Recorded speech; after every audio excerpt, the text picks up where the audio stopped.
Aztec warfare concerns the aspects associated with the militaristic conventions, forces, weaponry and strategic expansions conducted by the late post-classic Aztec civilizations of Mesoamerica, including particularly the military history of the Aztec Triple Alliance involving the city-states of Tenochtitlan, Texcoco, Tlacopan and other allied polities of the central Mexican region. The Aztec armed forces were typically composed of a large number of commoners who possessed only basic military training, and a smaller but still considerable number of professional warriors belonging to the nobility and who were organized into warrior societies and ranked according to their achievements. The Aztec state was centered on political expansion and dominance of an exaction of tribute from other city-states, and warfare was the basic dynamic force in Aztec politics. Aztec society was also centered on warfare. Every Aztec male received basic military training from an early age, and the only possibility of upward social mobility for commoners was through military achievement, especially the taking of captives. The sacrifice of war captives was an important part of many of the Aztec religious festivals. Warfare was thus the main driving force of both the Aztec economy and religion.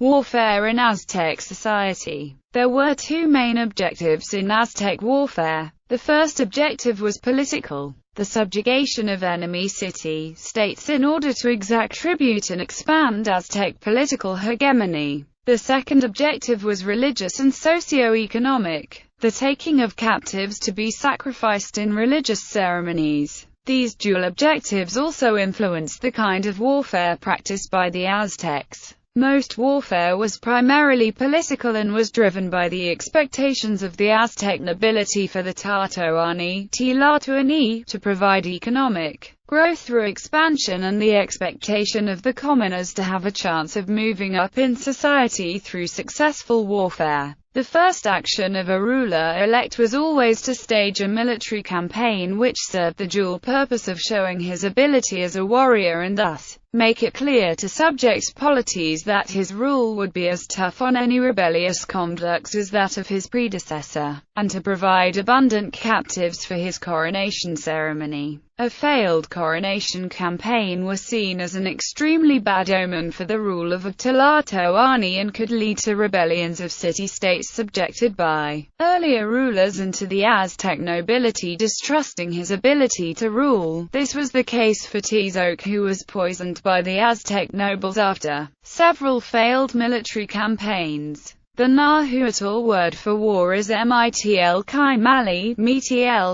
Mareli, birth ritual. Warriors were essential to Aztec life and culture. At birth, an Aztec boy would receive two symbols of being a warrior. A shield would be placed in his left hand, and an arrow would be placed in his right. After a short ceremony, the newly born boy's umbilical cord, shield, and arrow would be taken to a battlefield to be buried by a renowned warrior. These parts would symbol the rise of a warrior. Each shield and arrow would be made specifically for that boy, and would resemble his family and the gods. These birth rituals show the importance of warrior culture to the Aztecs. As for girls, at birth their umbilical cord would be buried usually under the family fireplace, representing the woman's future life to be in the home taking care of household needs. Life outside warfare. Since all boys starting at age 15 were trained to become warriors, Aztec society as a whole had no standing army.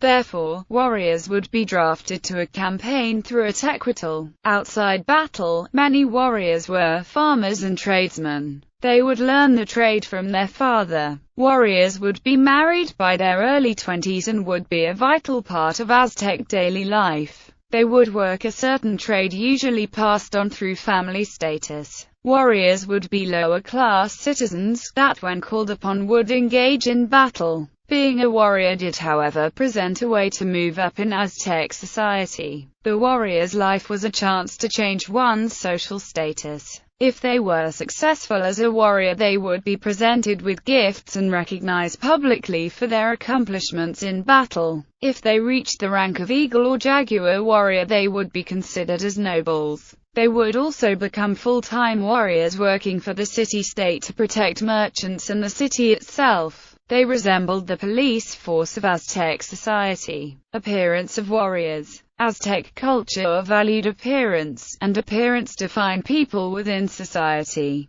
Warriors had a very distinct appearance. Their dress would be in relation to their success and triumph on the battlefield. Gaining ranks as an Aztec warrior was based on how many enemy soldiers that warrior had captured. One captive warrior would carry a macuahuitl and a caimali without any decorations. He would also be rewarded with a manta, and an orange cape with a stripe, a carmine-colored loincloth, and a scorpion-knotted designed cape. A captive warrior would be able to wear sandals on the battlefield. He would also have a feathered warrior suit and a cone-shaped cap.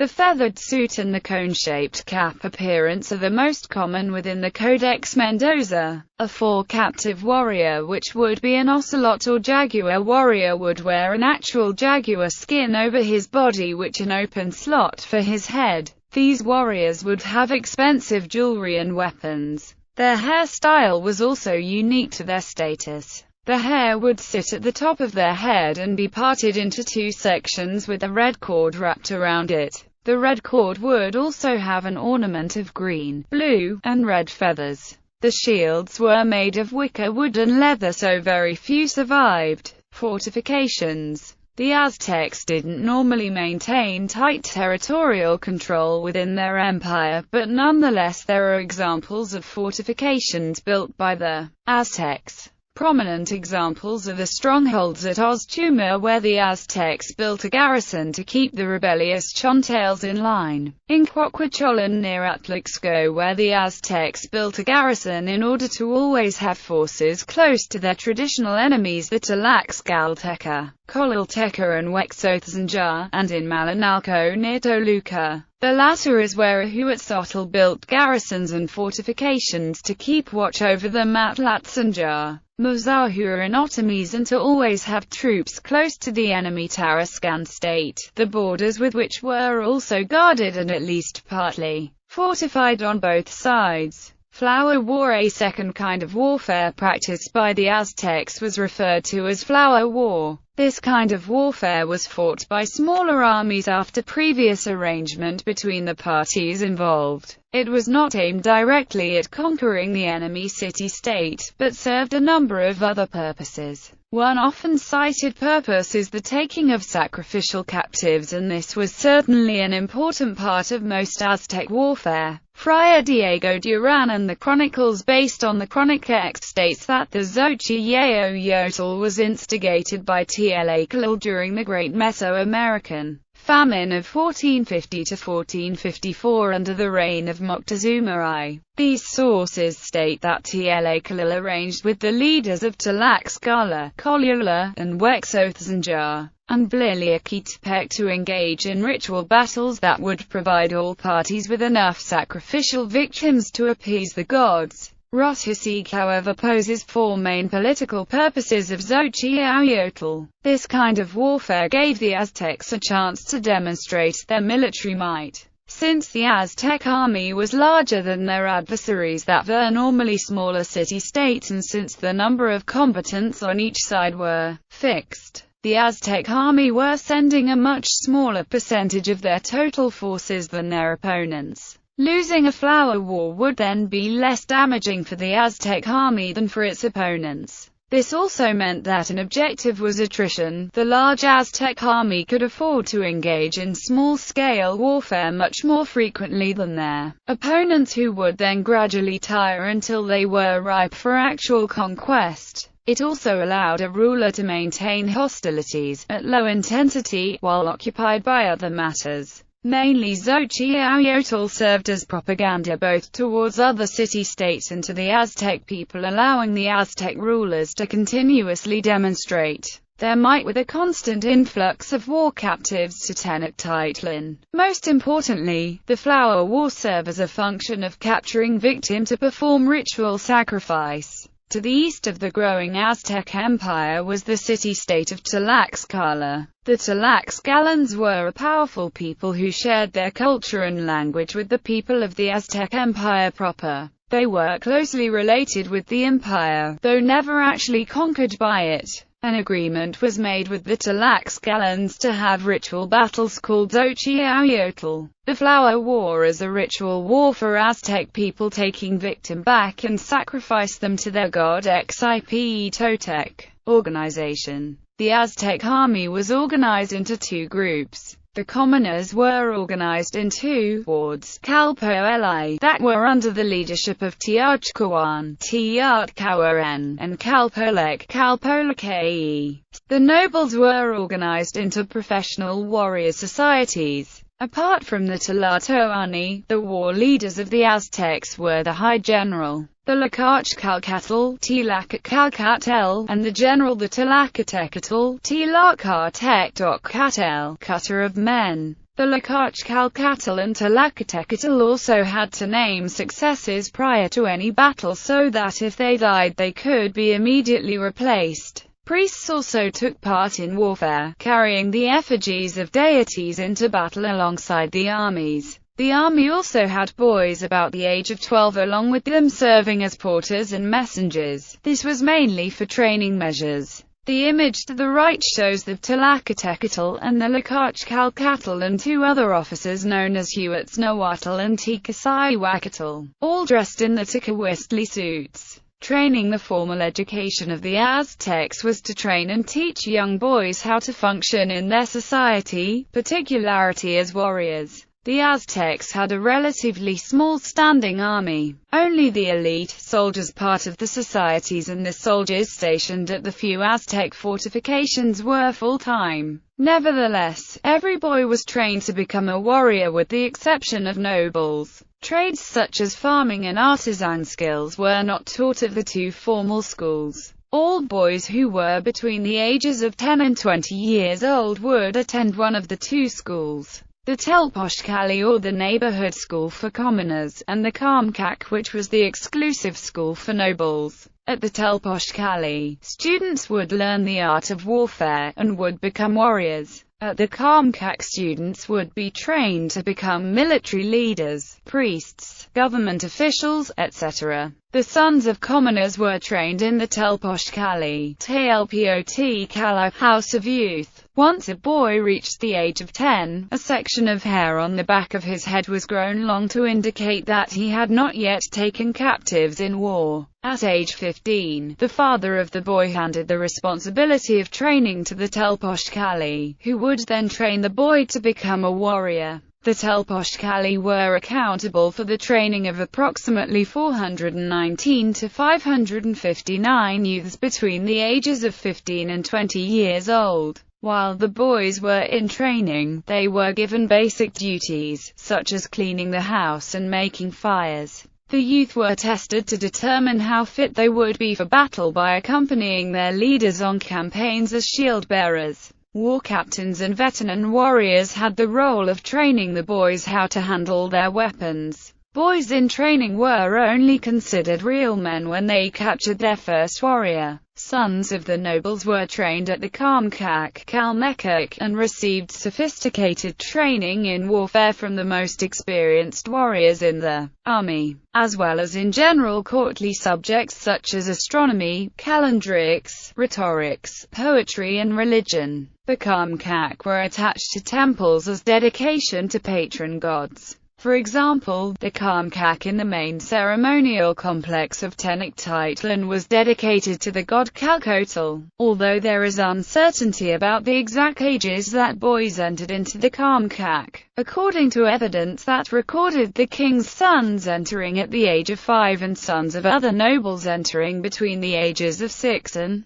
13. It seems that youth began the training here at a younger age than those in the Tlacopan did, when formal training in handling weapons began at age 15. Youth would begin to accompany the seasoned warriors on campaigns so that they could become accustomed to military life and lose fear of battle. At age 20, those who wanted to become warriors officially went to war. The parents of the youth sought out veteran warriors, bringing them foods and gifts with the objective of securing a warrior to be the sponsor of their child. Ideally, the sponsor would watch over the youth and teach him how to take captives. However, the degree to which the warrior looked after and helped the noble's child depended greatly on the amount of payment received from the parents. Thus, sons of high nobility tended to succeed more often in war than those of lower nobility. Stratification and ranks. Broadly, Aztec army ranks were similar to the modern Western rankings of general and major, as were the groupings of warriors into categories such as enlisted men or officers.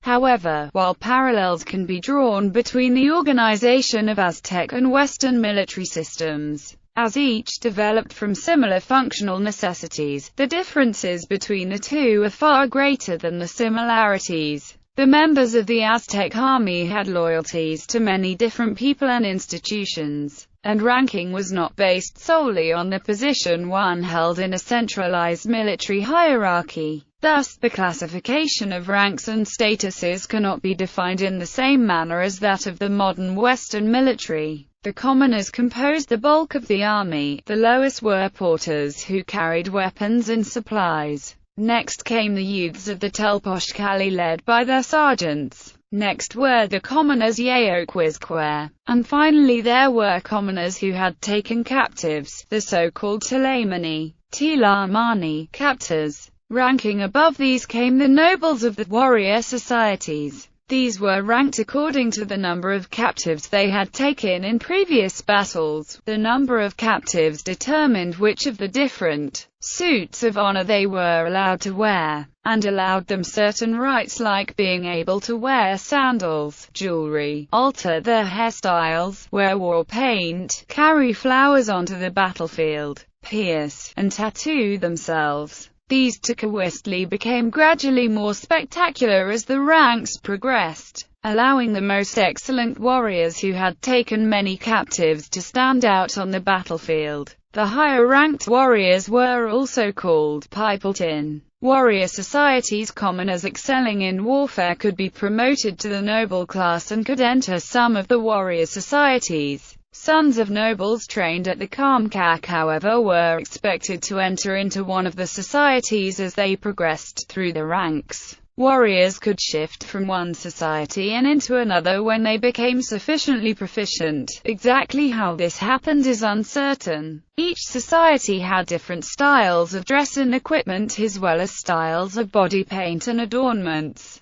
Tlaimani was a term that described commoners who had taken captives within the Aztec army, particularly those who had taken one captive. Quetzalcoatl, two captive warriors, recognizable by their red and black Tecoistli and conical hats. This rank was introduced after the military campaign against the Aztec led by Tatoaniahuatzotl. Papalot were warriors who had taken 3 captives. This rank wore butterfly-like banners on their backs. Otomis. The Otomis, O-to-N-T-I-N, were another warrior society who took their name after the Otomi people who were renowned for their fierce fighting. In the historical sources it is often difficult to discern whether the word Otomi refers to members of the Aztec warrior society, or members of the ethnic group who also often joined the Aztec armies as mercenaries or allies. The Shorn Ones was the most prestigious warrior society. Their heads were shaved apart from a long braid over the left ear. Their bald heads and faces were painted one half blue and another half red or yellow. They served as imperial shock troops, and took on special tasks as well as battlefield assistance roles when needed. Over 6 captives and dozens of other heroic deeds were required for this rank. They apparently turned down captaincies in order to remain constant battlefield combatants.